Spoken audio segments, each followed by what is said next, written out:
Olá, selvagem! Aqui é o Godael e como você já viu aí no título do nosso episódio de hoje, a gente vai falar sobre regras da casa. E baseado nisso, que jogador ruim jogou sua ficha fora, disse que na minha campanha ele não joga não. A regra é minha, você que vai embora. E estou acompanhado dele. Aqui é o Nando Alves, na minha casa não tem regra. E também dele. Fala galera, Diabo Selvagem aqui na voz. E se você está em Roma, haja como os romanos. E hoje aqui a gente vai conversar um pouquinho sobre o que é regra da casa, para que serve, de onde vem, para onde vai, no RPG em geral. E também, como de praxe, nós vamos falar mais especificamente de regras da casa em Savage Worlds e alguns dos exemplos de regras que nós usamos em nossas mesas. Pitacaria sobre regras da casa. Exatamente, hoje vai ser polêmica, hein? Hoje eu quero treta aqui, briga e dedo no olho nesse podcast. Ufa. Então a música vai subir, vai descer e a gente já volta aí com essa trocação franca de pitacos.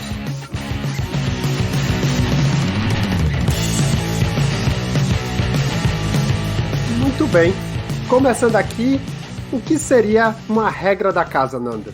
Regra da casa é uma regra que não está prevista no jogo, né? Inicialmente, no livro de regras e tal. É uma regra que muda algum elemento dentro do jogo, do ponto de vista mecânico, eu acho que principalmente, né? Que não estava previsto nas regras originais. Então isso é a regra da casa, aquela regra que o grupo inventa, ou que o narrador inventa, de forma unilateral muitas das vezes, que vai fazer essa mudança. E aí é quando a choradeira começa. Mas por quê? Né? Por que a gente, como narrador, até como grupo em nossas mesas, por que a gente quer ou a gente cria regras da casa? Eu acho que nesse caso é para trazer um pouco mais de diversão para todo mundo, né?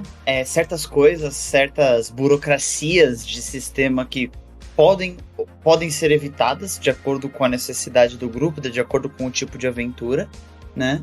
Para justamente trazer um pouco desse equilíbrio entre mecânica e diversão do grupo ou do narrador. Para, dependendo do caso, a aventura fluir melhor, para dependendo do que for a aventura se tornar mais difícil e ser mais desafiador para os jogadores. Eu acho que tu tá sendo um pouco até otimista, né? Porque eu já vi... porque não, assim, eu concordo contigo, que a regra da casa ela deveria ter esse tom, né? De tentar adequar vamos dizer assim, aquele sistema mais a um estilo de jogo pretendido pelo grupo. Ou algum clima, enfim. Só que eu vejo também muitas das vezes a regra da casa sendo utilizada de forma unilateral por quem está narrando para atender alguma preferência específica daquela pessoa que está narrando, ou às vezes... do narrador. Ou às vezes tentar camuflar alguma dificuldade que a pessoa tem dentro do sistema. Ou frustração, né? Isso, ou frustração, exatamente. Então isso às vezes acaba sendo um negócio que não tem muita explicação, vamos dizer assim, outra que não seja um capricho. Um exemplo disso é que eu já vi narrador, por exemplo, em D&D, que eu já vi um narrador, me contaram uma história no meu grupo, que um narrador, ele não gosta de magos. Então ele inventa regras da casa para a classe mago para deixar essa classe pior, para que pessoas não usem essa classe. Eu já tenho o caso contrário. Assim, não é que o narrador gostava de magos, mas a ideia do mago ter que... um exemplo, o mago ele é um estudioso, ponto. Uhum. O mago é um estudioso. Por que eu tenho que ficar lendo todo santo dia aquele maldito livro, repetidas vezes as mesmas páginas, para ficar decorando magia, cara? Sabe? Então, assim, e tem que naquele dia eu tenho que escolher essas magias aqui. Não, cara, eu tô com o livro à minha disposição. Entendeu? Então ele abria um pouco mais o leque das magias do mago. Ou, cara, mas aí ele deixava o que é forte mais forte, né? Mas dentro dessa ideia, o que ele não entendeu é que no D&D, pelo menos é isso que eu lembro da explicação. O mago ele não lê pra memorizar a magia. Ele lê, ele faz o feitiço e deixa ele preparado só com o último elemento que falta. Exatamente. Então é como se ele passasse aquela 1 hora preparando os feitiços, já fazendo as palavras mágicas, os gestos, tudinho, e deixando só o finalzinho pra ele fazer na hora que ele for usar. Só botar no micro-ondas ali para aqueles 10 segundos finais e soltar. Colocou no palitinho, 3 segundinhos no freezer, tá pronto. Exatamente. É como se ele preparasse toda a receita e deixasse só pra botar o manjericão em cima. Pra servir. E aí mas isso é um tópico interessante que eu acho que a gente pode discutir mais em outro episódio sobre magia vanciana e a magia livre, né, vamos dizer assim, que é a ideia de Savage Worlds, que não é esse sistema, graças a Deus. E graças a Shane, né, na verdade. Graças a Shane. Mas deixa eu te falar, aí esse narrador, o que é que ele... Um exemplo, o grupo inteiro foi pra um lugar frio, muito frio, tipo, Fronteiras Prateadas lá no Forgotten Realms. E o narrador disse, olha, os casacos de frio, a roupa de frio vai dar penalidade pra fazer magia. Ele decidiu isso. Que merda. Pois é, e aí, tipo, é o tipo de regra da casa que eu acho que, de uma certa forma, destoa, né? Porque é só uma pessoa no grupo que tá dizendo, olha, eu não quero, ou eu quero isso, e dane-se o resto, o jogo é meu. As experiências que eu tive com regras da casa não foram tão impositivas, assim, né? Não foram tão imperialistas, assim. Então, por isso que acho que até por isso que eu fui um pouco mais suave em relação a dizer o pra que regra da casa. Entendi. Porque tem a regra da casa ruim, que é baseada assim na pura vontade ou preferência de alguém, geralmente do narrador, né, que é a pessoa que tá gerenciando ali o jogo. Mas eu acho que assim, a regra da casa boa, né? Assim, a regra da casa que adiciona ao jogo. Por que a gente teria isso? Eu acho que essa é a ideia que a gente tem o ruim, beleza, mas se a gente for falar de todos os exemplos ruins aqui, a gente vai passar bastante tempo, então bora tentar ver a forma ideal de usar a regra da casa. Qual seria? Por que usar a regra da casa? Mas eu posso dar um exemplo ainda de ruim? Pode. Era o que eu fiz quando eu tava deixando de jogar D&D, lá em 2013. Que eu li o Savage Worlds e tava gostando muito do Savage Worlds. Mas o meu grupo não queria jogar Savage Worlds. O grupo tinha investido bastante em D&D 4 na época, ainda tinha gente comprando livro. E aí aí o pessoal não queria, eu que tava narrando. E aí o que é que eu fiz? Eu trouxe um monte de coisa do Savage Worlds pro D&D 4 na época. E eu já tava colocando tanta coisa do Savage Worlds que o sistema já tava ficando muito diferente. Então eu já tava eu já tava pensando em fazer a iniciativa por carta. Eu já tava querendo tirar o ponto de vida. Então já é o tipo de coisa que é ruim, porque tu tá querendo, na verdade, transformar um sistema em outro, com as regras da casa. Eu acho que esse é um exemplo perfeitamente ruim de usar. Eu vou dar um exemplo bom agora de regra da casa que tinha na galera que eu jogava RPG na Bahia, que era quem trouxesse lanche ganhava XP. Aí eu não acho muito ruim essa, mas tudo bem. É muito boa, não faltava comida nas sessões, era maravilhoso. Mas não tem nada a ver. Tem sim. Um mestre alimentado é um TPK evitado. Exatamente. Meu Deus do céu.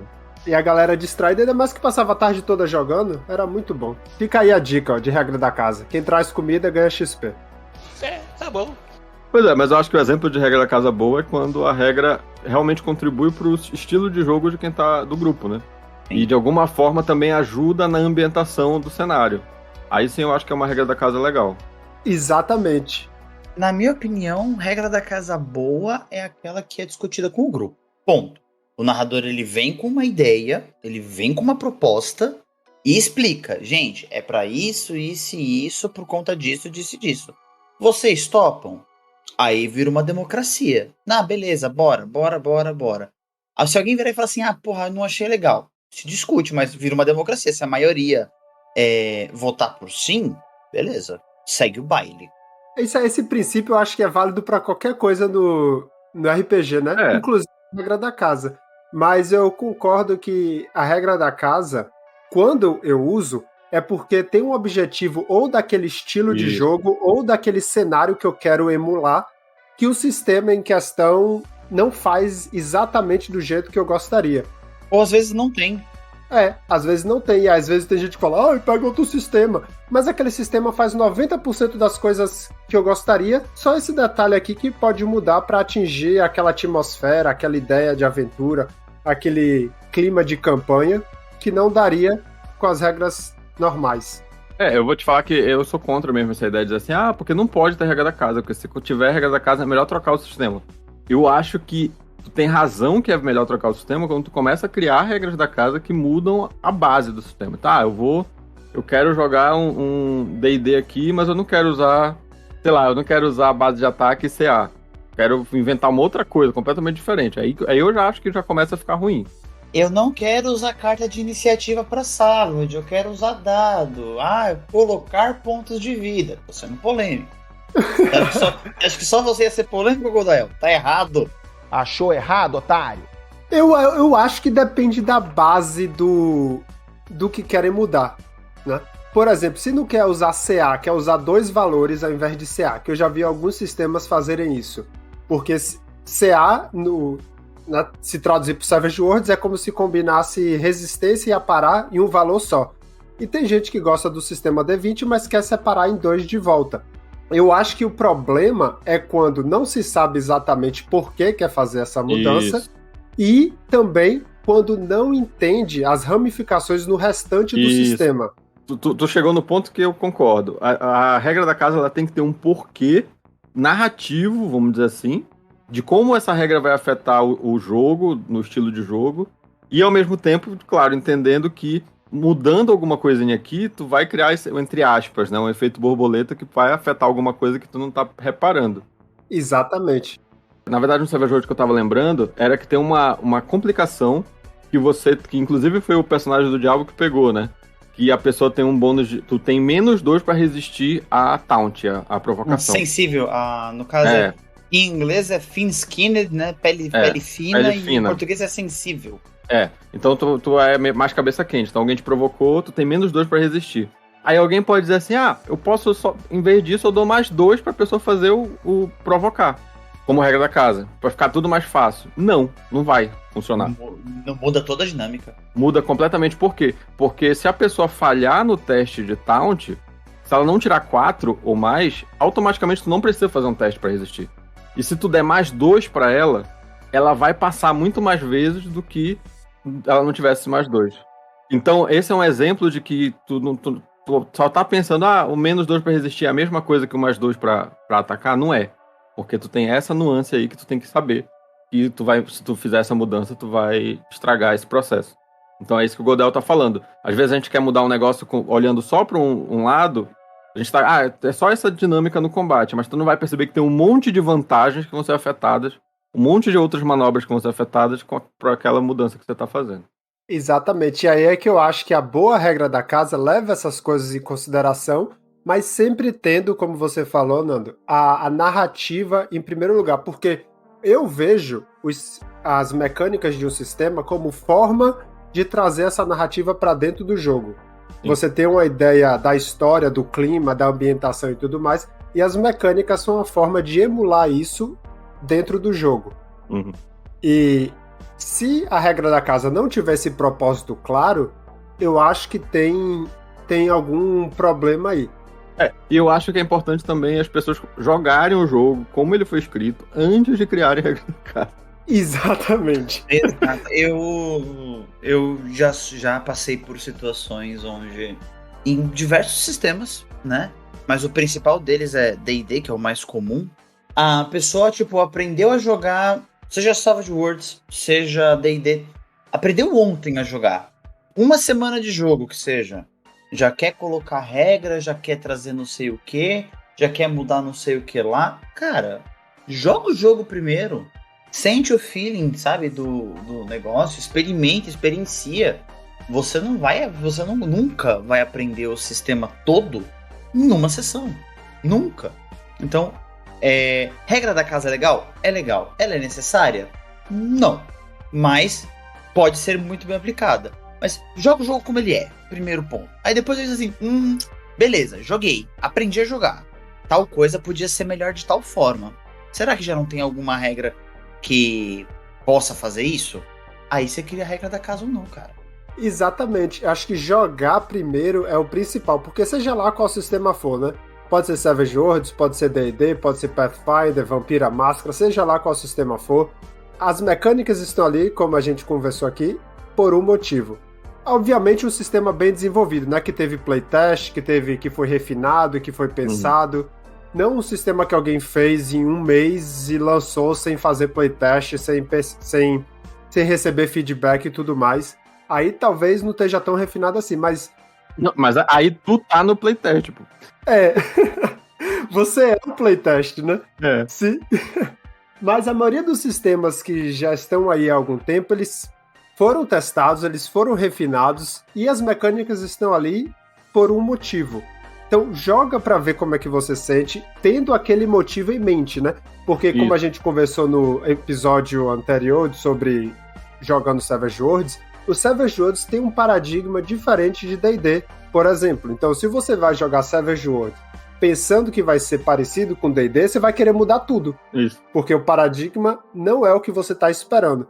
Mas jogue pensando naquele paradigma que o jogo propõe, e aí depois de um tempo, você muda se algo não for do seu gosto. Paradigma. Aí, olha só. Olha só. Mas eu vou falar assim, essa história de mudar o sistema, muitas das vezes também porque a pessoa às vezes não quer aprender, ou às vezes ela muda porque ela aprendeu errado o sistema. Então eu vou te falar uma coisa, eu joguei Mundo das Trevas, o Storyteller, com regra da casa a minha vida inteira.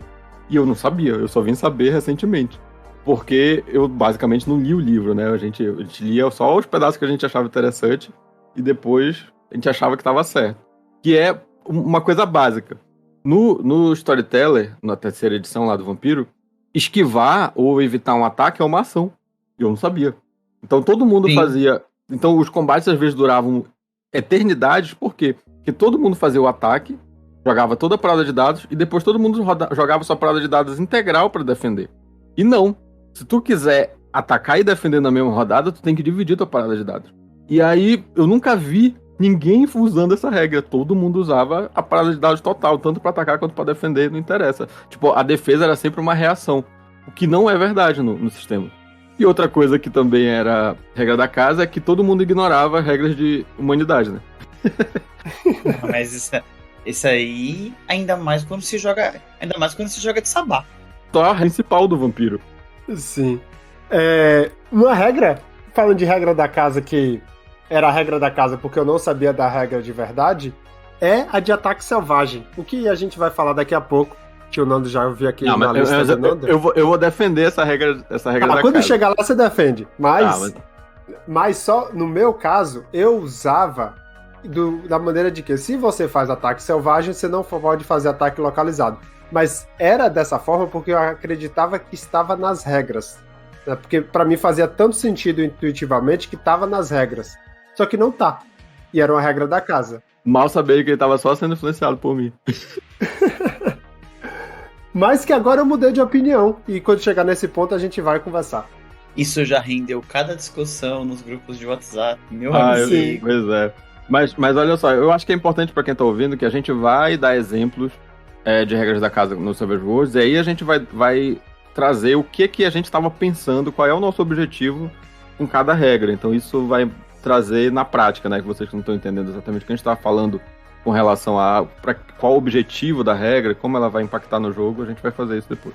Então, acho que depois pode ser agora. O que acha? Falar de regras da casa no Savage Worlds. Tá bom.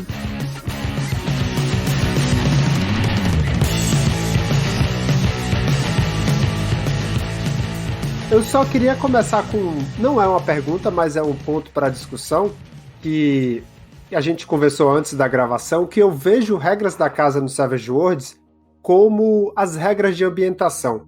Muitas das regras de ambientação atuais, né, do Suede, até dos compêndios, foram regras da casa que pessoas começaram a usar, botaram nos fóruns de Savage Worlds, e aí ficou tão popular que a Pinnacle acabou colocando nos livros como regras de ambientação. Então, as regras de ambientação no Savage Worlds, eu vejo como regras da casa oficializadas, que você pode... Não oficializadas, balanceadas, que foram testadas, que têm um propósito, que logo porque em todas as regras de ambientação tem um pequeno preâmbulo dizendo, olha, se você quer atingir esse objetivo no seu jogo, utilize essa regra de ambientação. O que, na verdade, para mim, é uma regra da casa testada e refinada. E oficial. O que é que vocês acham? Eu acho assim que é um bom parâmetro tu pensar. A regra da casa que eu tô inventando, eu consigo ver ela como uma regra de ambientação? E aí, se sim, eu acho que é um parâmetro já interessante inicialmente. Agora, se eu penso, não, essa é uma regra da casa que eu não consigo ver como uma regra de ambientação porque ela muda demais o sistema. Então, eu não acho legal. Por exemplo, eu vou fazer uma regra da casa aqui que no meu jogo ninguém precisa cumprir pré-requisito de vantagem. Eu não acho que isso é uma boa regra da casa, porque eu não consigo pensar numa regra de ambientação que faria isso. E que explicação narrativa e que explicação de cenário teria pra que isso acontecesse? O que eu já tenho uma regra parecida no Savage Worlds, uma regra opcional, né? Que é uma regra de ambientação, que é a Born a Hero, né? Nasce um herói. Sim. Que o Nasce um Herói, ele... Não é que você não precisa cumprir todos os pré-requisitos, mas ele ignora pré-requisitos de estágio. De estágio. Exatamente. E só na criação de personagem, só vendo. Exatamente, só na criação de personagem. Isso já abre um preâmbulo, assim, pra você criar uma abominação Sim. de nível 1. O que é muito interessante, porque ela faz exatamente o que o nome sugere, né? Você já começa... Sim. Nasce um herói. Exatamente, com um nível maior, não nível necessariamente, mas uma qualidade. Mas com vantagens pra frente, né? Com vantagens que tu não deveria ter acesso no início. Isso. Para reforçar o ponto que eu levantei, os compêndios e todos os cenários, não vou dizer todos porque eu não li todos, mas todos os que eu li até agora, eles têm regra de ambientação. O que eu vejo como regras da casa para aquele cenário, Sim. que é justamente para emular um clima, emular um gênero, emular um estilo de jogo que se encaixa naquele cenário ali ou naquele compêndio, né, no estilo daquele compêndio.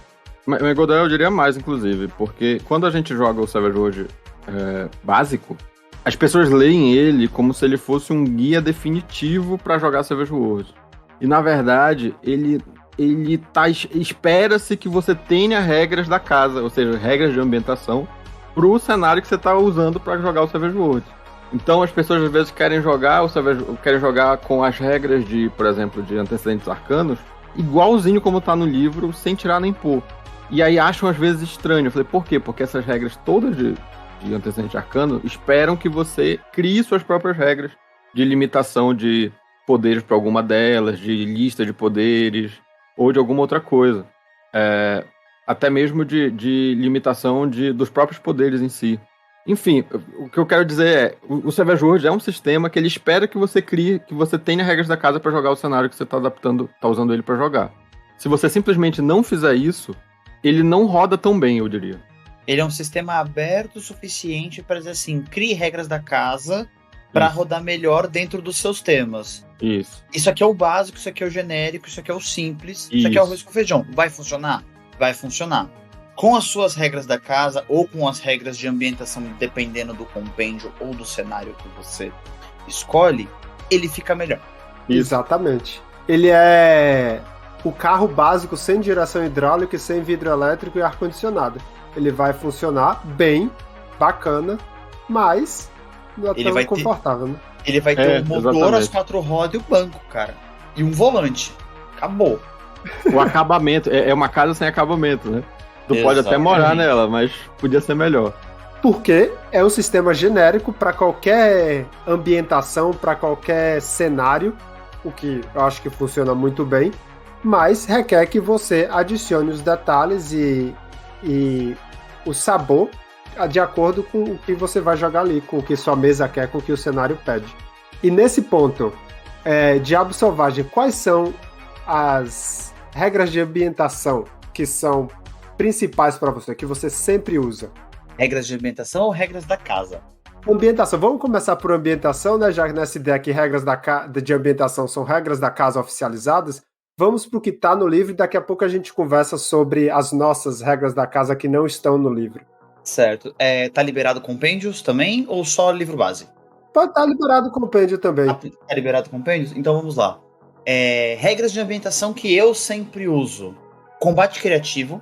Eu sempre utilizo, que basicamente quando você faz um desafio contra um NPC ou jogador, etc e tal, você não simplesmente deixa só ou vulnerável ou distraído, além de deixar abalado. Existe uma tabela do que pode acontecer naquele combate criativo. Isso te dá muito mais liberdade para você descrever uma cena. É uma que eu uso. E uma regra de ambientação que o Supers do Suede trouxe, que é a convicção vilanesca.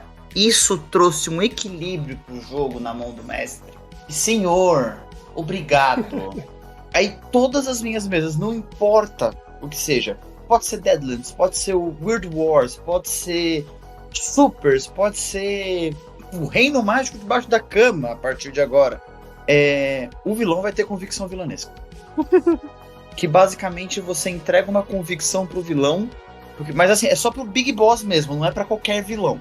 É pro Big Boss. Você falou que você usa convicção vilanesca, mas você não comentou se você usa convicção pros heróis também. Uso. A regra de convicção pra mim também é base. Não tem cenário sem convicção. Não existe cenário sem convicção. Pra mim. Não importa. Eu utilizo muito como regra de ambientação convicção. Como o Savage Worlds ele tende a ser um cenário pulp, ele tende a ser um cenário cinematográfico, a regra de convicção torna isso muito viável sem precisar quebrar tantos paradigmas do sistema. Sem precisar remendar ou burlar tanta regra. A convicção ela te entrega isso. Sim. Muito bom. E você, Nando? Eu acho assim, de regras de ambientação que eu sempre uso, eu acho que é convicção, acho que é meio padrão, acho que todo mundo usa. Acho difícil existir alguém que não goste. O round cap, né, que é o limite de ferimentos, eu acho que meio que se tornou uma regra de ambientação meio que padrão, acho que também eu não conheço alguém que não usa hoje em dia. Só que tu trabalha ainda com assim, pra mim, é uma que vai 70% das vezes. Mas depende da campanha, depende da taxa de mortalidade, depende de outras coisas. 70% das vezes tá lá. É uma que eu tenho que pensar se eu não vou usar, né? Ela é meio que padrão, aí tu vai... Na verdade, é no round cap, tem que ver se você vai colocar. Exatamente. Mas as outras que eu vou falar aqui, elas sempre estão, independente. Entendi. E tem uma que é o dano severo, que eu não uso... Não é assim, não é que eu use ela como ela tá lá no livro. Eu faço uma adaptação dela de que alguns tipos de dano sempre são considerados dano severo, mesmo que eu não esteja usando essa regra no sistema, no cenário. Então, se eu tô jogando fantasia, aí eu sempre dou esse exemplo. O ogro ataca com a clava dele, que é do teu tamanho, aquela clava vai dar dano severo. O dragão ataca com as garras, o ataque do dragão é dano severo. Um gigante te ataca com a espada gigante dele, aquele ataque vai ser dano severo. Então eu uso muito isso. E também se a pessoa... Aí eu também uso uma regra de dano severo, que eu acho que é de um outro... Como é o nome daquele sistema? Tem um cenário que ele é futurista, que eu não lembro qual é. Que é assim, toda vez que tu é atacado por algum ataque de arma pesada e tu não tem armadura pesada, é dano severo. Eu acho que é Rifts. Eu acho que é o Rift, né? Que foi de onde essa regra veio, né? Ela foi primeiro no Rifts, depois veio pro Suede. Pois é. Pro Core. Eu acho usar esse dano severo pra alguns tipos, isso faz os personagens terem mais preocupação. Então, olha, eu não vou peitar o gigante. Porque por mais que eu consiga aguentar um ferimento, talvez eu não queira levar esse dano severo. Então eu vou tomar mais cuidado. Isso faz com que fique com um sabor a mais alguns combates contra certas criaturas. Eu acho interessante essa ideia. Porque eu gosto do dano severo, mas eu acho que às vezes ele deixa os combates um pouco mais lento. Sim. Quando não é pra ser. Mas você colocar o dano severo como uma característica de certas armas e certos inimigos, eu acho uma ideia interessante. Sim. Isso eu trouxe do Dungeon World, que lá tem um marcador de ataque, que é o que faz... Messi, eu acho que é o que faz... Que é o grotesco que eles traduziram.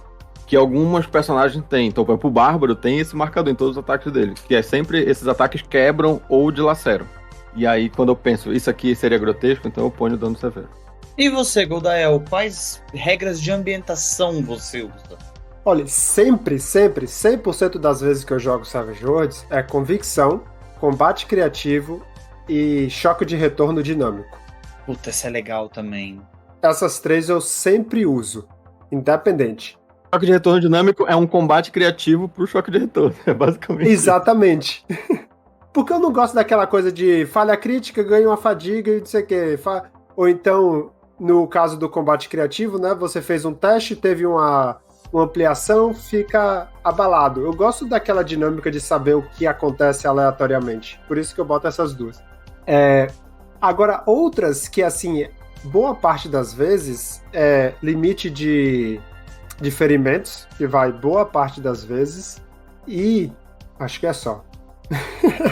Eu acho que essas outras acontecem. Eu já usei todas as outras, menos a mais pontos de perícia. Essa eu nunca usei, e linguagens múltiplas também nunca usei. Mas as outras eu já usei um momento ou outro. Só que essas que eu falei, combate criativo, convicção e choque de retorno dinâmico, é o que eu sempre uso. A regra de mais pontos de perícia geralmente depende dos jogadores com quem eu tô jogando. Se eu já tô jogando com uma galera que já é mais macaco velho de Savage, essas coisas, porque a maioria dos cenários sempre tem aquela vantagem, por exemplo, Deadlands. Deadlands tem aquela vantagem do veterano do Velho Oeste, né? Que, você já começa com 4 avanços. Tem uma complicação por conta disso, você pega ali uma complicação bem severa em relação, mas você já começa com 4 avanços, entendeu? Você já começa em nível experiente. Isso quebra um pouco, então eu prefiro dar mais pontos de perícia, que só são mais 3 no caso, né? Eu prefiro dar mais pontos de perícia do que evitar isso. Essa regra de ambientação, na verdade, ela é para cenários que tem muitas perícias, né? Muitas perícias separadas. Então, tu tem eletrônico, tu tem hackear, tu tem... Exato. Então, é um cenário que pede mais pontos de perícia, geralmente vai ser esses que tem mais perícias, né? Eu acho que ali combina bem caso você use também regra de ambientação de especialização.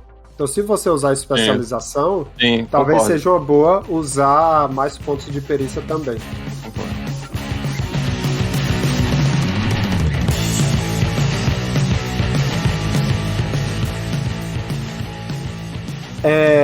E agora, indo para as regras nossas da casa que a gente usa nos nossos jogos.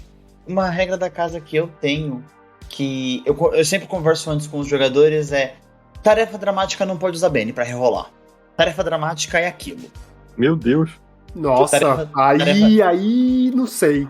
Tarefa dramática é aquilo, assim, depende, como eu falei, depende muito da mesa, depende muito do tipo de aventura, mas é aquela coisa, tarefa dramática não pode usar Bane. Nossa, porque tarefa dramática já é difícil, porque geralmente você tem um redutor e geralmente você precisa de 2 ampliações ali durante suas jogadas. Na verdade, vamos lá, deixa eu complementar. Na verdade, eu só permito usar Bane pra rerolagem em tarefa dramática quando a carta de iniciativa é paus. Que aí você tem uma complicação, né? Porque aí se falhar, acabou tudo, né? Então... Exatamente. Quando você tira um paus ali, você tem um redutor de -2. Né, na tarefa dramática. Se a pessoa tirou um pause, eu permito usar o Bane. Permito usar o Bane. Do contrário, é aquilo. Mas mas qual é o teu objetivo com essa regra? O que é que ela contribui? É justamente para fazer com que ela se torne exatamente uma tarefa dramática. Ela tem o peso dela. Geralmente, quando eu aplico tarefas dramáticas, não são muito em fins de aventura. A tarefa dramática, ela vai trazer... O sucesso dela vai garantir alguma coisa boa. A falha não é o fim da aventura, mas vai trazer uma consequência muito séria. Vai trazer uma consequência muito séria. Entendeu? É justamente pra isso. Só eu quero fazer um comentário, porque eu não sei as minhas de cabeça, mas eu lembrei de uma que eu uso pra tarefa dramática, que não sei se é considerado regra da casa, mas é que geralmente eu divido a quantidade de sucessos pelas tarefas que estão sendo realizadas. Então, se o básico, desarmar uma bomba, né? Você precisa ali de 2 sucessos para encontrar os fios, o código da bomba, você precisa de mais 2 sucessos para cortar os fios sem explodir. Porque já aconteceu, e aposto que na mesa de muita gente, de alguém... na primeira rolagem, explodir, conseguir todos os sucessos necessários e acabar a tarefa dramática em uma rolagem. E eu acho também que divide, né? Porque às vezes a tarefa dramática tem mais de uma coisa para ser feita. E não faz sentido você desarmar a bomba toda porque você conseguiu na rolagem de perceber, identificar os fios que são pra cortar. Aí fica difícil.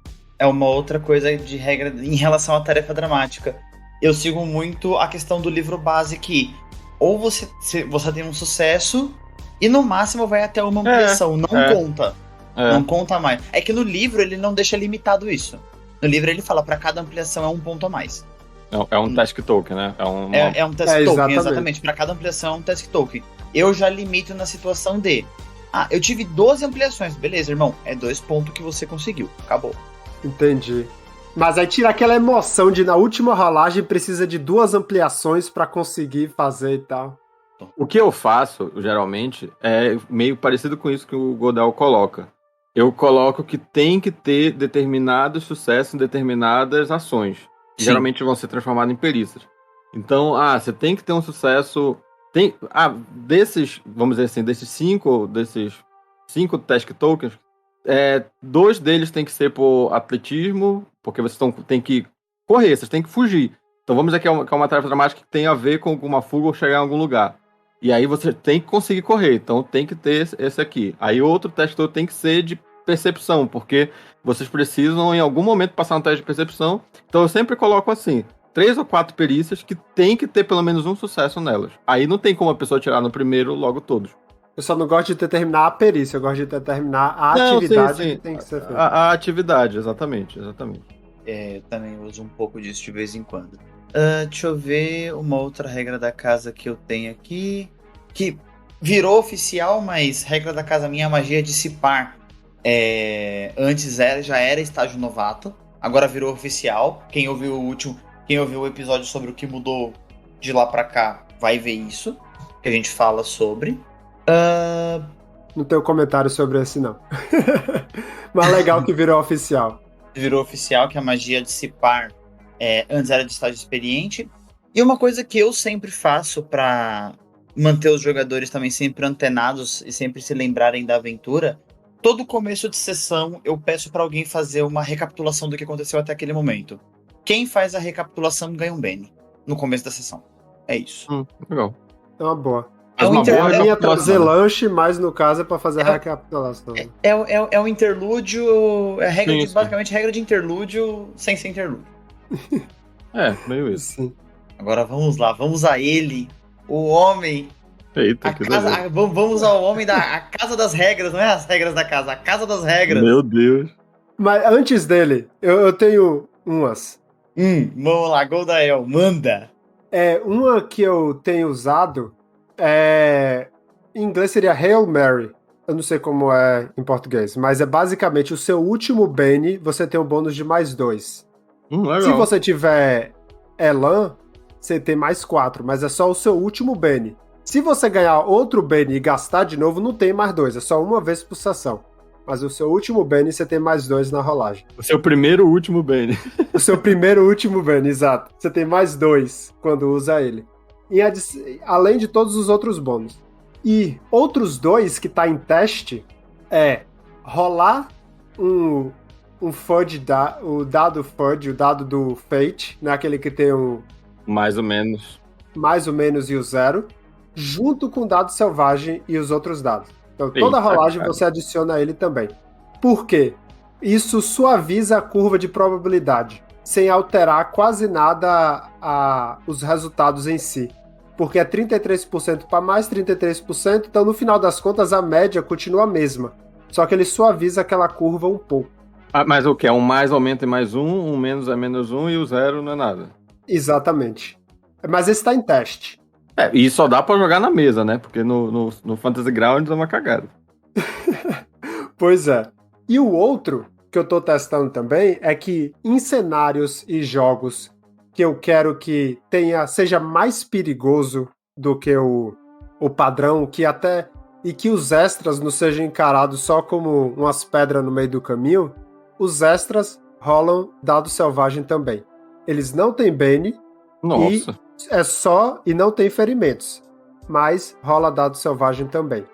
Se torna uma ameaça em potencial.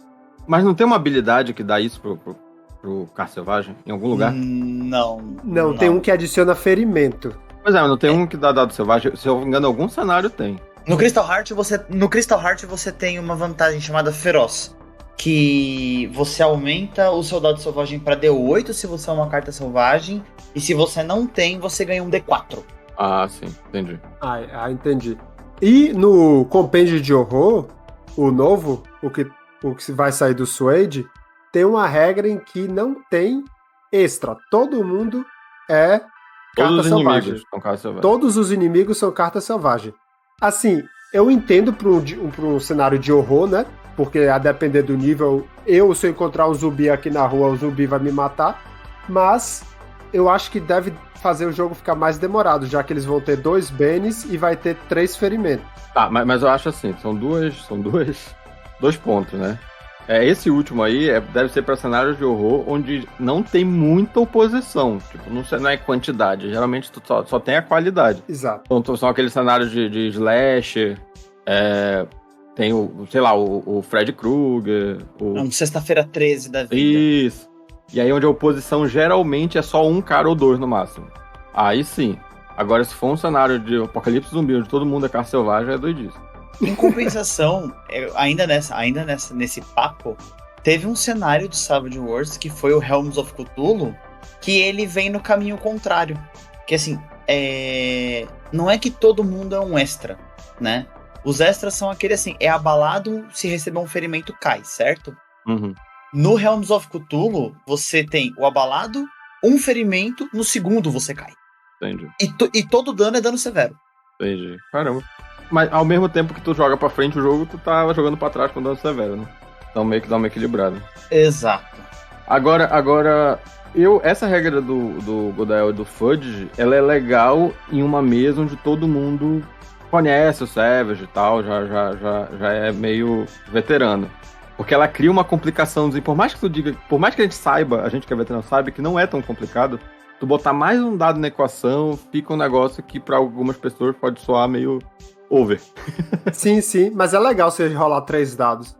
Você chacoalhar 3 dados, é legal. Imagino.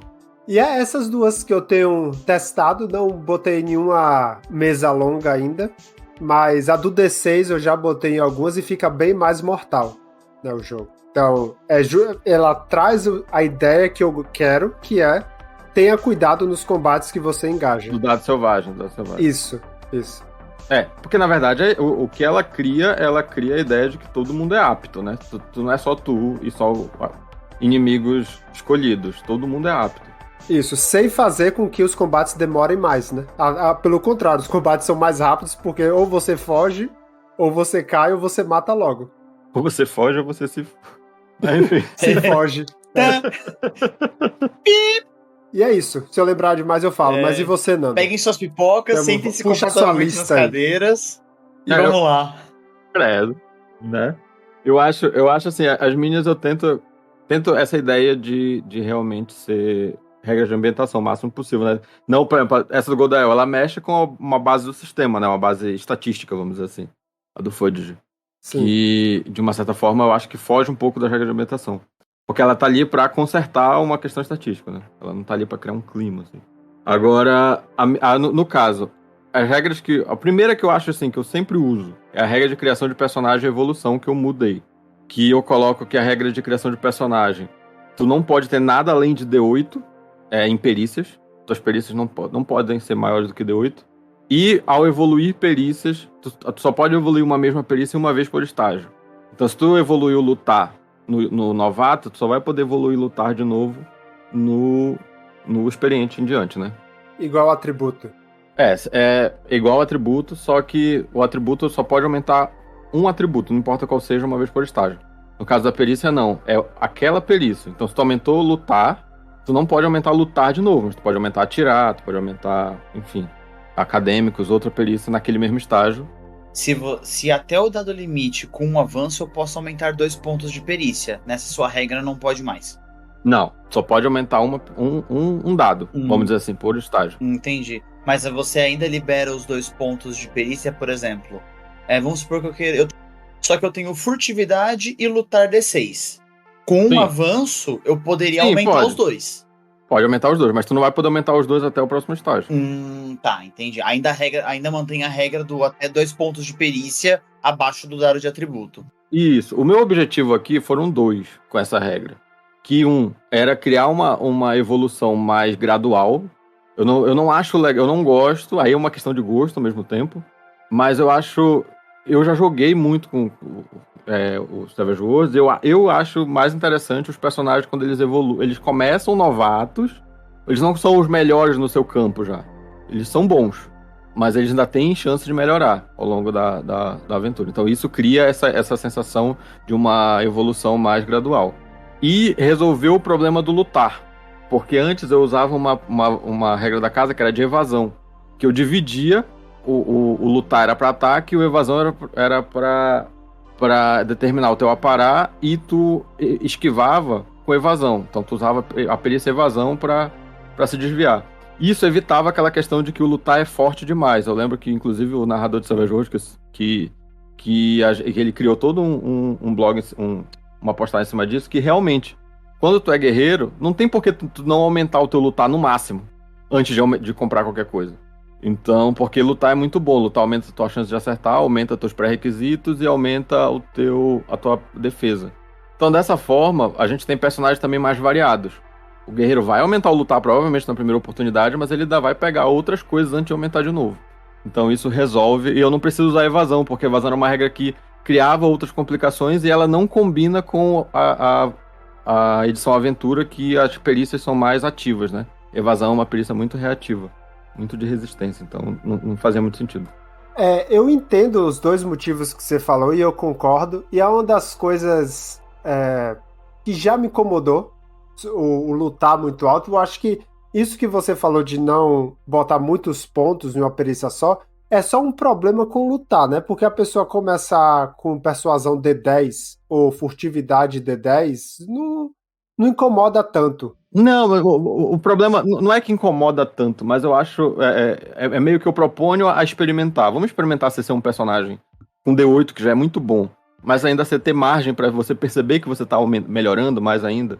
E outra evitar coisa. o min-max, né? O famoso min-max. Isso. Mas porque pra mim é frustrante. O cara, eu vou ser um mago, então vou começar com D12 aqui de conjuração. E aí fica uma coisa que ele é hiper especializado. E aí eu acho que isso ajuda também a tu a distribuir mais os pontos. E tu não ser aquele personagem que vai ficar de lado porque tu resolveu investir tudo numa perícia só. Ou o máximo numa perícia só.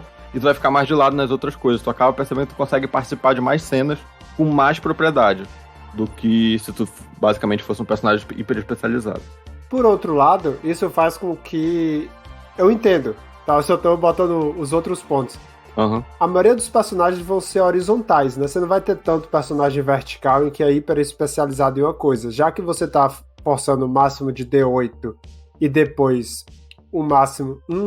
avançar uma vez por estágio, aquela perícia, Isso. A maioria dos personagens vão ser mais horizontais, né? Os pontos vão ser mais distribuídos. Isso, vão ser mais distribuídos. E, consequentemente, vai ter uma interseção maior entre os personagens. Na prática eu não vejo muito isso. Eu vejo que meio que o pessoal se especializa em campos agora, e não num só. E, ao mesmo tempo, as especializações correm para outros lugares, como as perícias. Como as vantagens, desculpa. Correm para outros lugares com mais vantagens. Então o mago, ele não vai mais focar tudo na perícia conjuração. Ele vai buscar umas vantagens aqui para melhorar o mago dele. O guerreiro vai buscar umas vantagens de combate. E assim tu acaba percebendo que o pessoal vai se diferenciando dessa forma. Entendi.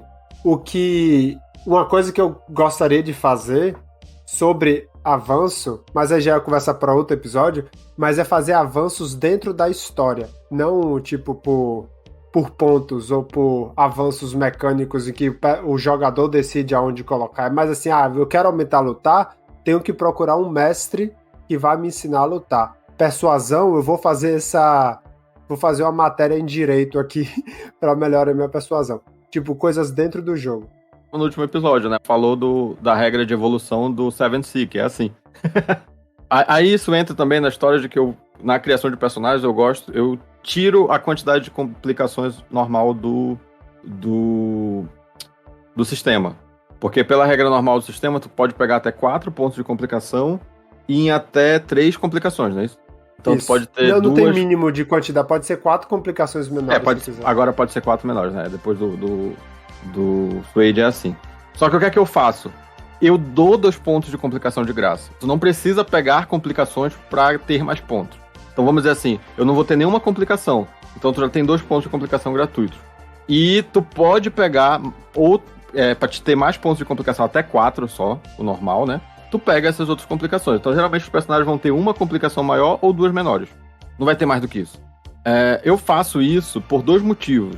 Um, porque o próprio design do sistema, o próprio Shane já colocou que esses pontos de complicação, eles já são pensados que o personagem vai ter. Então ele só condicionou a isso pra dar um tempero. Então, no final das contas, eu tô te dando o que já é teu. Entre aspas, não tô quebrando nada. E, em segundo lugar, eu acho muito ruim quando as pessoas começam a pegar um monte de complicações só pra ter ponto. E aí eu tenho um grupo com 4 personagens, cada um com 3 complicações. São quantas complicações que eu tenho que gerenciar, de uma certa forma, pra realmente dar o tempero? Então seriam 3 vezes 4, eu tenho que ter 12 complicações. E aí eu acho, dessa forma, só com uma complicação ou 2, eu acho que fica até mais legal pra te interpretar o teu personagem, porque aquela complicação que tu pegou vai definir ele melhor. Então se tu vai pegar a ganancioso maior, poxa, tu é o ganancioso do grupo. Se tu vai pegar o heróico, tu é o heróico do grupo. E assim vai, entendeu? Tu fica mais, acho que ele te define mais. Tu tendo menos complicações, evita que tu faça só por uma questão de pontos. É legal ver isso, né? Você indo nessa mão de menos complicações, você tem algumas regras de ambientação, se eu não me engano muito, que te permitem ter até acho que no Supers você tem uma situação assim. Que te permite, Super Karma, né? É o Super Karma. E tem um outro cenário também que saiu ano passado, ou esse ano, se não me falha a memória, chamado Vermilion. Que na regra de ambientação dele, como os personagens eles são anti-heróis, né? Não existem heróis, eles são anti-heróis. É um cenário com uma temática um pouco mais dark. Ele permite até 6 pontos de complicação. Nossa. Até 6 pontos. Ele permite uma complicação. Na verdade, eu preciso confirmar. Eu não sei se ele permite até 6 pontos de complicação. Ou se, tipo assim, é os 4 e ele te permite mais uma complicação maior. Você não pode pegar mais 2 menores. Você pode pegar até mais uma maior. Preciso confirmar isso ainda. Mas é nessa pegada. Você tem 6 pontos de complicação, tá ligado? Inclusive no próprio Crystal Heart que a gente vai jogar, né? Eu tô usando isso. Porque, inclusive, geralmente o cristal já te dá uma complicação. Então, a quantidade de complicações que tu já tem voto, inclusive. Enfim, eu acho que se tu somar ainda com as complicações de ancestralidade, aí tu aumenta ainda mais isso. É verdade. Logisticamente faz sentido. Eu, como jogador, adoro complicação. O personagem que eu tô fazendo pra nossa campanha de Crystal Heart, eu já tinha uma lista de umas 5 complicações pra ele. Não, Só que eu vou ter que nesse caso, agora. Tu pode pegar, mas é completamente ao teu critério. Se tu gosta de complicação, tu pode pegar. Mas tu não vai ganhar ponto extra, então... Sim. Fica os dois contemplados, vamos dizer assim. E a próxima? Qual a sua próxima regra da casa? Cara, eu acho que dados de munição é uma que eu não uso mais, mas acho que já tem muitos cenários aí que utilizam hoje em dia, né?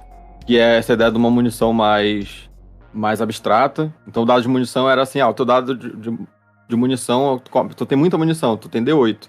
Então, toda vez que tu usou bastante, deu bastante tiro no combate, tu pode rolar o dado. Tu rola o dado no final, se tu passar, tu continua com aquele dado. Se tu falhar, ele cai em um dado. Então ele vai pra D6.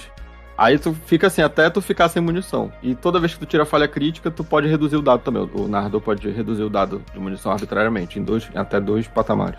E isso é interessante que, assim, tem uma mecânica agora no Suede, né, que é o de, acho que é riqueza, que tá em português. Sim, que riqueza.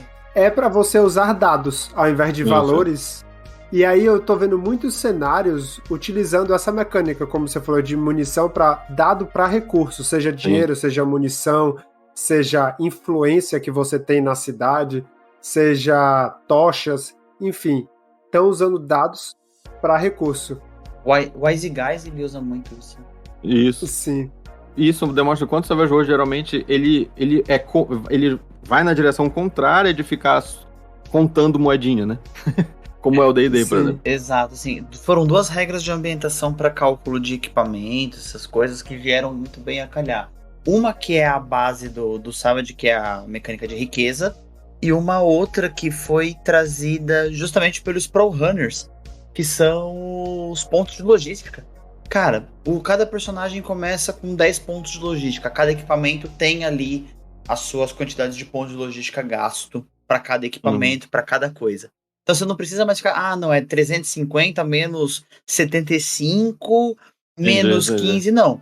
Aquilo ali custa meio ponto de logística, aquilo custa 1. É mais fácil você calcular de meio em meio, de 1 em 1, de 2 em 2, até 10, do que você ter 1000 créditos em Cyberpunk. Sim. Você ter 1000 créditos, ter que ir tirando de 725 menos 233,40. Ainda tem os centavos, às vezes. Exato. Então facilita muito isso. Sim. E nessa vertente de facilitar, uma coisa que também está na minha lista junto com o D6 Extra, que está em teste, é mudar a regra de carga, de sobrecarga, que ser igual ao número igual ao seu dado de força. E aí os itens, se é grande, pesa 2, se é médio, pesa 1, se é pequeno, não pesa nada. Então facilitar esse cálculo aí. PBTA usa muito isso, né? Sim, vários sistemas estão usando isso agora, né? O Dungeon é assim, o negócio é peso 1, peso 2, peso 3, acabou. Aí tu tem lá, tua força determina quanto tu carrega de peso, peso 10 tu carrega, aí é isso. Essa é daquelas coisas que vai influenciar em outras, né? Então, por exemplo, se você tem aquela vantagem musculoso, sim, aí você já tem que recalcular, e tem que recalcular os itens, ou achar uma regra e faça a conversão. Isso dá um trabalho gigantesco. Dá um trabalho. Mas eu acho que na hora do jogo facilita demais do que ficar contando. Tanto que, a maioria das mesas que eu já joguei, a galera ignora sobrecarga. Na verdade, esse é o tipo de regra que, por exemplo, o dado de munição eu não uso mais, porque eu só jogo no Fantasy Ground e ele conta a munição pra mim, ele conta o peso, então eu não tenho mais esse problema. É verdade, ele calcula a sobrecarga também. Aqui, a outra que eu uso é forçar a complicação, que ela eu emprestei do Fate, né? Que eu usei, inclusive, na última vez que eu narrei uma aventura de Crystal Heart, que uma personagem que é extremamente... Ela era arrogante, curiosa. E aí eles estavam começando a ser muito cuidadosa. Ela estava começando a ser muito cuidadosa. Não, a gente não vai atrás dos bandidos, a gente está aqui na porta do covil dos bandidos.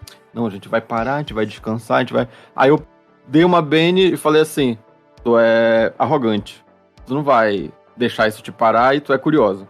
E aí, basicamente, eu dei um bane e falei, tu vai ser arrogante e curiosa. E aí, como o Fate coloca, pra te negar isso, tu tem que me negar esse bane e me dar um bane. Então, basicamente, tu tá perdendo 2 banes só pra a tua complicação não acontecer. E como ela tava sem bane, ela teve que aceitar. E aí ela foi curiosa e arrogante nessa hora. Eu não sei como eu sinto quanto a isso, porque você tá influenciando a agência do jogador, tomando o controle do personagem do jogador. Isso. Mas ao mesmo tempo, isso eu só uso quando eu tô vendo que o jogador também tá meio que forçando a barra porque ele tá indo no metajogo, sabe? Tipo, não, a gente tá aqui, a gente tá de frente pra situação, mas a gente vai recuar e descansar porque a gente tá sem ponto de magia. E meio que na hora lá não faria muito sentido, eu só uso nesses casos. Entendi. Em que eu tô vendo que realmente o pessoal tá forçando a barra pra trás. Mas e se oferecer um bane em troca? Eu lhe dou um bane se isso acontecer. Como assim? Ao invés de forçar, do tipo, ter que lhe dar um bane pra isso não acontecer, apenas você oferecer, olha, lhe dou um bane se você fizer isso e Pode isso. ser também. Aí tu vai ser mais legal. Tu vai ser mais legal. Mas eu só forço a complicação mesmo quando eu vejo que o negócio tá uma situação até meio fora da lógica, né? Eu vejo muito com a galera que pega leal e heróico e não interpreta muito, né? Isso. Esse é o mais comum, porque é teoricamente o mais fácil, já que os personagens são heróis, mas na hora do vamos ver, corre. Olha, leal e heróico são as complicações mais amigas de quem tá narrando. Eu gosto quando os jogadores pegam, porque ela te ajuda a jogar eles na aventura. Muito mais fácil. É o super-homem, né? Sim. Aí eu acho que tem 2 aqui que são, acho que as mais polêmicas, vamos dizer assim, né? Que é bane para recuperar pontos de poder em quantidade variável. Eu odeio a regra original, né? Porque, como eu já falei, eu narrei para um grupo do novato até o lendário. É um grupo que até uma pessoa definiu, um grupo muito flamboyante. Todo mundo usava magia, todo mundo era mago de alguma forma. E todo mundo usava ponto de poder.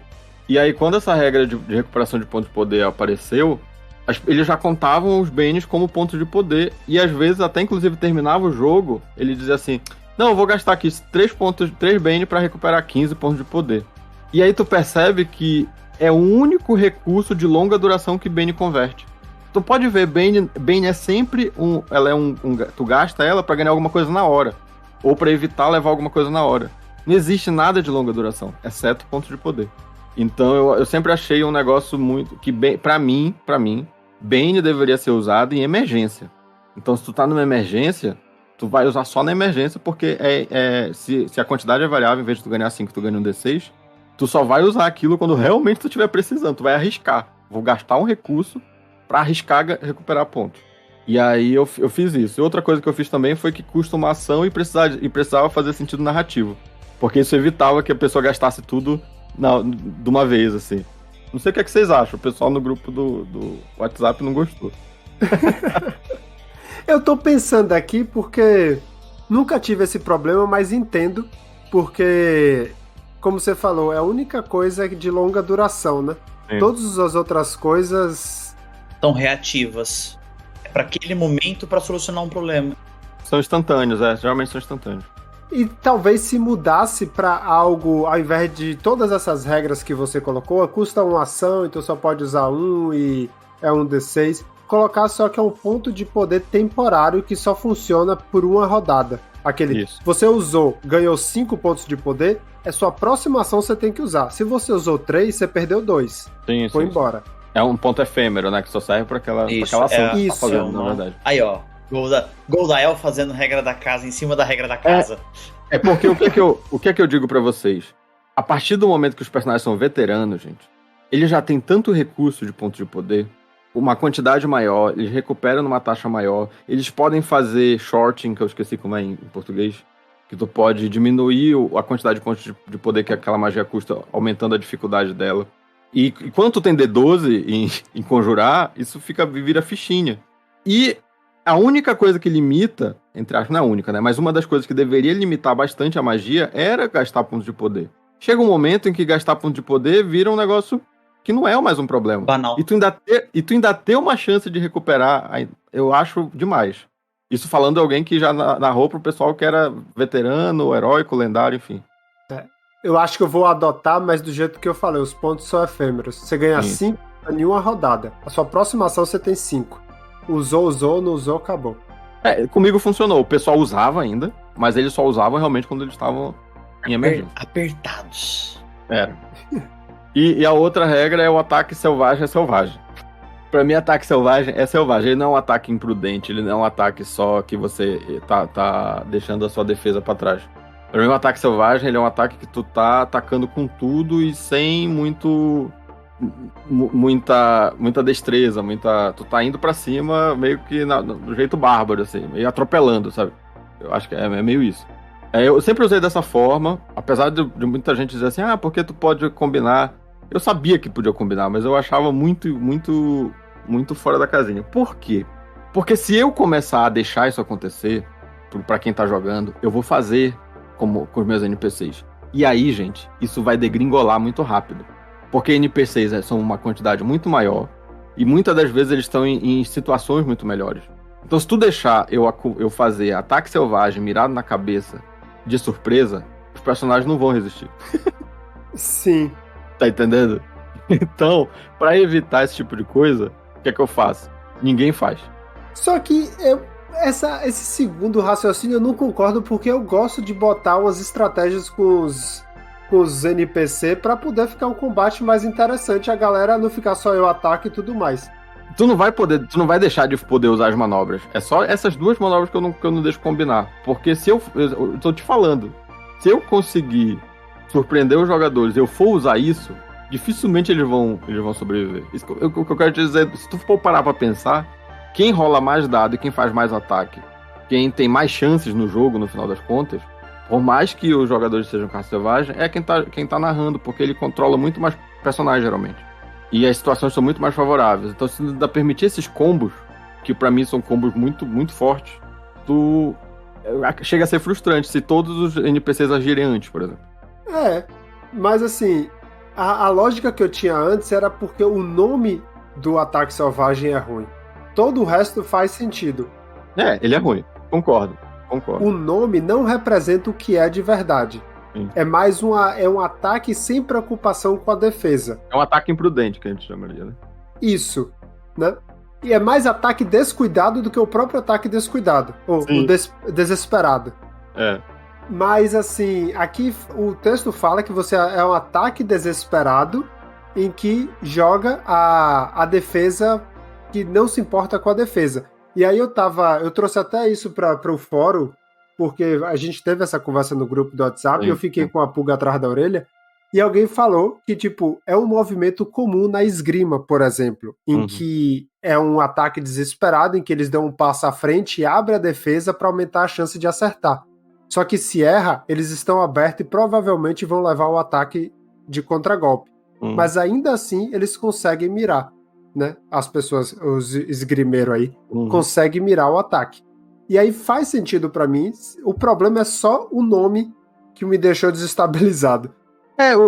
No final das contas, ele não é um ataque selvagem. Não, ele é um ataque descuidado. Sim, né? sim. É tipo, apostando todas as fichas no ataque e abrindo mão da defesa. Sim. Então, eu antes não deixava achando que era a regra oficial, mas agora, ok. Só que se errar também... Eu posso negociar. Vocês vão querer usar? Beleza, se prepare, então. Ameaçando ele. Dois podem jogar esse jogo. Exatamente. E é uma coisa que eu acho que narradores deviam fazer mais é usar as manobras. Porque quando você usa a manobra, os jogadores geralmente percebem o que é que pode fazer e tal. Tipo, atacar o escudo. Em uma aventura recentemente, eu ataquei o escudo do personagem, porque já tinha, tipo, lutado D10 e o escudo tava com a pará 9. Aí eu falei, sabe de uma? Botei aqui, ó, ele vai dar uma marretada no escudo. Pô, quebrou o escudo. E aí? Aí pode fazer isso, não sei o que. Tá lá, o escudo tem resistência a 10, atacar um objeto a 10, ele tirou 11 e quebrou seu escudo. O povo, aí. Meteu um valeu, falou. Né?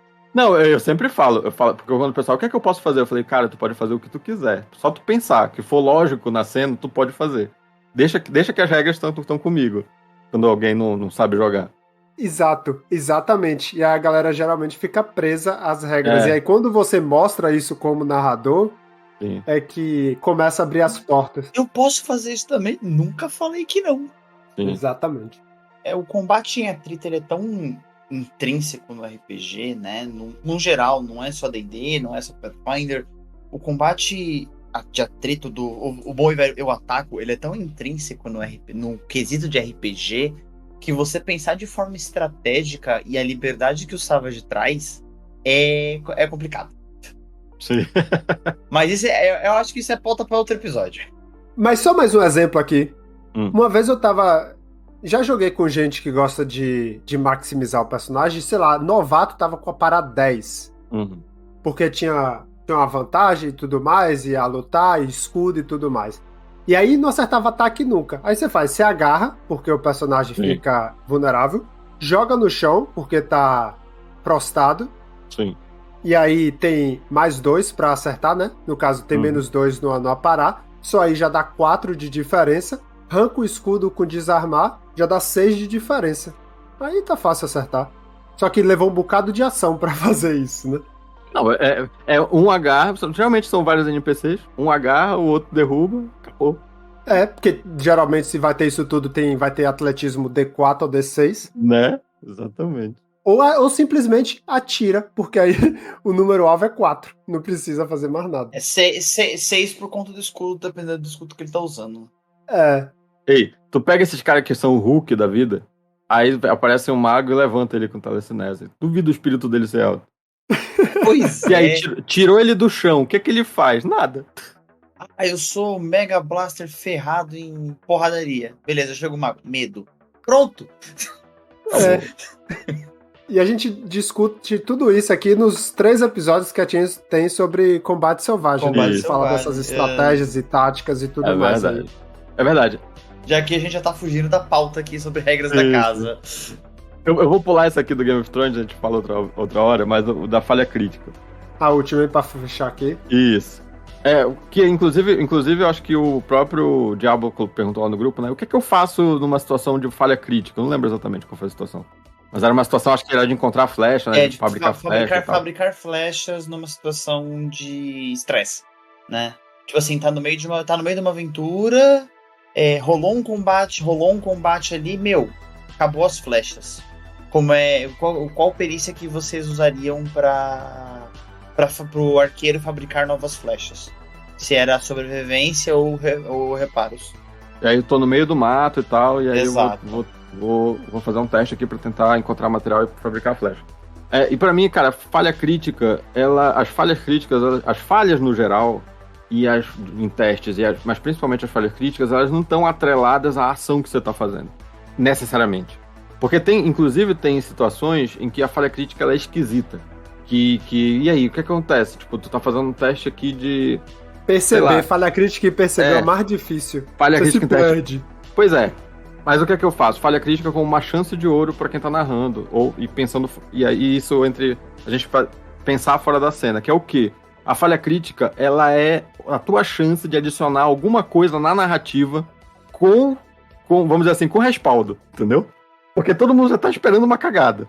E essa cagada não precisa vir exatamente da ação que gerou a falha crítica. Então, por exemplo, tirou a falha crítica no fabricar flechas, pra encontrar o material pra fabricar flechas, a coisa mais simples. Cara, no processo, tu entrou num território hostil de alguma tribo, de algum animal selvagem, de alguma vila que é hostil, enfim. E aí entrou um combate. O teu combate foi gerado, ou a tua cena de ação, ou a tua cena de negociação, enfim, foi gerado por aquela falha crítica. Eu faço muito isso. Um exemplo que eu dei uma vez, que eu não gosto também de usar a falha crítica como o tempo inteiro como alívio cômico. Porque às vezes é completamente anticlimático. Tipo, o teu herói está aí, de repente ele escorrega e cai. Parece um trapalhões. Eu gosto de fazer as falhas críticas, muitas das vezes, serem problemas que estão sendo criados, mas não necessariamente por causa do teu personagem. Não é porque ele errou. Porque deu errado. Então, por exemplo, o teu personagem tá correndo aqui e aí ele tinha que pular uma vala num cenário de guerra que tá explodindo várias granadas ao teu redor. E aí ele falhou no atletismo. Não é que ele escorregou e caiu. Explodiu uma granada perto dele e jogou ele longe. Entendeu? Percebeu isso? Não é porque ele falhou. Que deu errado porque aconteceu alguma coisa. Então, eu acho que muitas das vezes a gente precisa sair dessa ideia de pensar que a falha, ela é uma falha da ação. Ela é muito mais algo deu errado na cena, algo deu errado com o personagem do que simplesmente ele falhou. É interessante porque, como você falou aí, tem situações que você não sabe exatamente como é que algo pode dar errado, né? Como é que falhou miseravelmente. E isso aí dá a chance pro narrador adicionar alguma coisa adicionar uma complicação à aventura. Eu lembro, eu acho que eu já até falei isso aqui, era um ranger que era um elfo e tal, que ele sempre andava pelas árvores. As árvores era a casa dele. E aí um dia ele falhou, ele foi perseguir os caras começaram a fugir, ele foi pular de cima da árvore e falhou no teste, uma falha crítica lá, que eu falei um teste pra ele ir de árvore em árvore caçando os caras.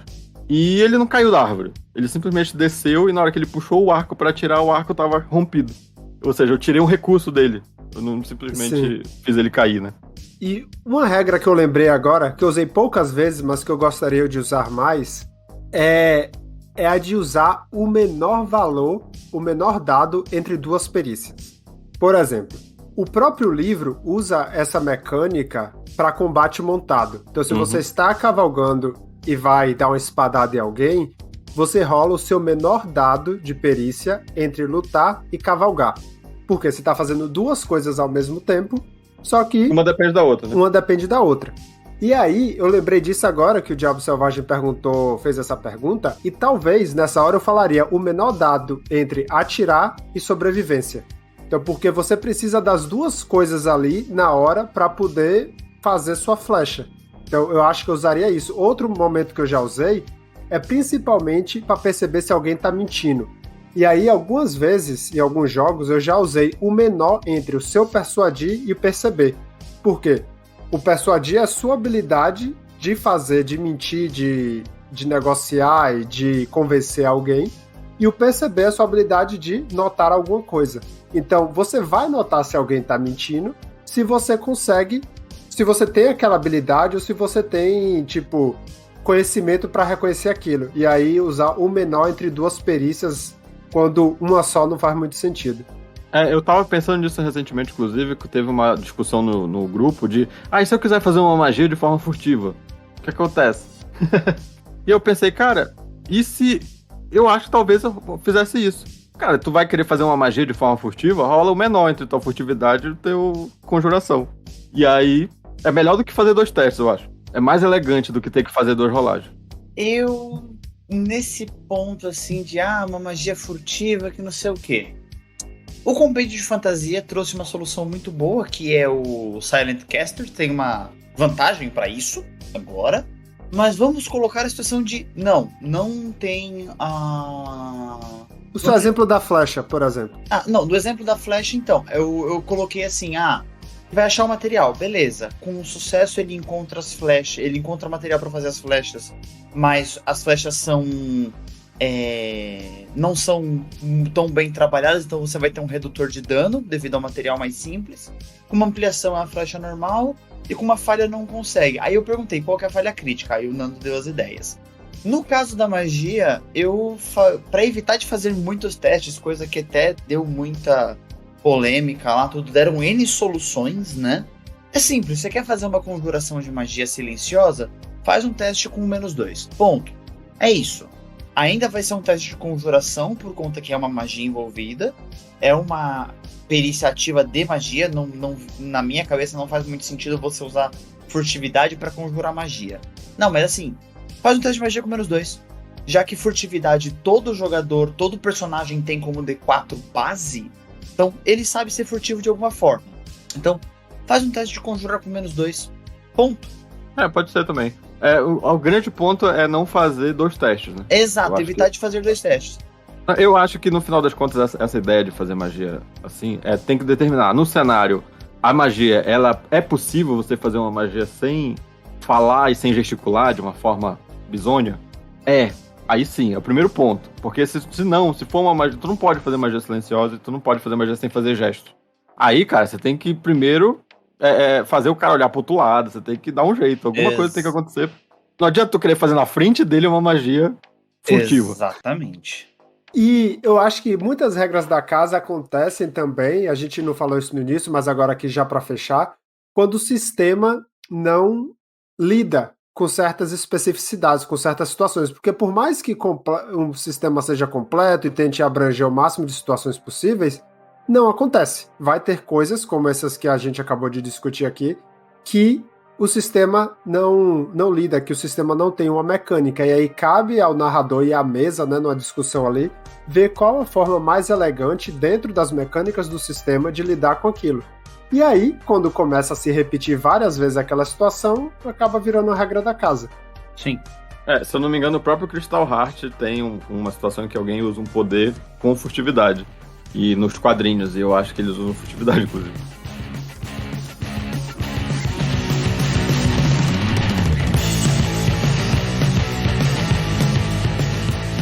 Isso aí. Então, palavras finais para esse episódio de Regra da Casa, para os ouvintes?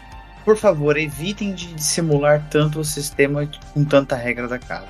Gente, é só realmente... A regra da casa tem um porquê, para além de... Eu gosto assim e pronto. Você pelo menos... Porque no final das contas, a maioria das regras da casa é porque eu gosto assim. Mas pelo menos cria uma outra justificativa. Exatamente. Se você quer rolar dado ao invés de puxar carta para iniciativa, se você quer tirar ferimentos e botar pontos de vida, não joga que Savage tem uma Worlds. justificativa. Não joga Savage Worlds. Simples. Mas que tem uma justificativa. Vai quebrar não é que vai quebrar o sistema, é que vai voltar para o que a gente conversou no início, de que isso vai ter uma reação em cadeia. Exato. E muitas outras coisas no sistema vão se complicar.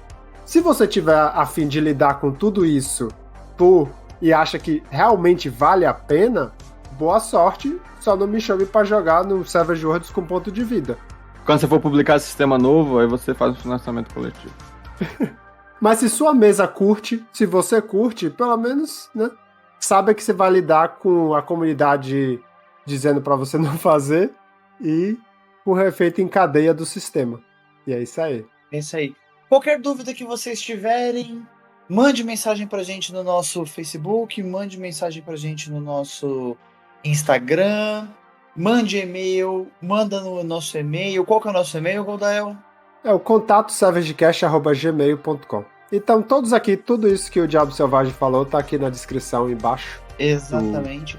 É bom que quando eu falo isso, eu aponto pra baixo com minha mão aqui, mas ninguém tá vendo. Mostrem, tragam pra nós as suas regras da casa, né? As de vocês, as que vocês colocam, pra gente também ver, discutir, trazer aí nos próximos episódios aí a cartinha dos leitores, a cartinha dos nossos ouvintes.